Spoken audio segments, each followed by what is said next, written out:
esam įmonių grupė, esam žuvies perdirbėjai, įmonių grupiai priklauso keletą įmonių, viena iš jų yra Norvelita. Džiaugiamės galimybę, kad Scania pasiūlė pasinaudoti elektrinio vilkiko bandymu. Realiom mūsų darbiniam sąlygom buvo bandytas elektrinis vilkikas. Pamoderavom maršrutą, kuris generuotų maždaug apie 400 km. Pagrindiniai maršrutai vyko iš gamybinės bazės Raseiniuose į Vilnių ir grįžtant per vieną tarpinį sandėlį šalia Kauno. Naudojomės vilkiku savaitę laiko. Visais atvejais, kai važiavom apie 400 km, užtekdavo vienos įkrovos.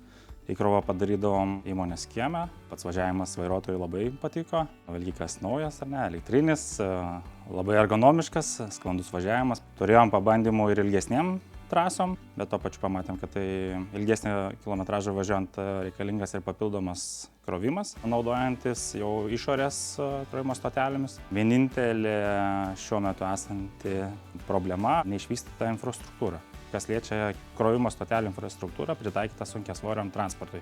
Pradėjom su paprastesniais projektais kaip saulės baterijų parkų, taip pat turim savo vėjo malūną ir gaminame vėjo energiją. Ieškomės, domimės tų inovatyvių sprendimų, tai dabar pasirašėme eksperimentui išbandyti Scanios naują projektą. Tikimės, kad jisai bus sėkmingas ir galėsime naudoti jį ateityje. Tai norim iš esmės padėkoti už suteiktą galimybę. Linkime sėkmės ir visuomeniai, sukurti daugiau infrastruktūros, kad būtų lengviau juo naudotis ir tikimės naujų projektų kartu.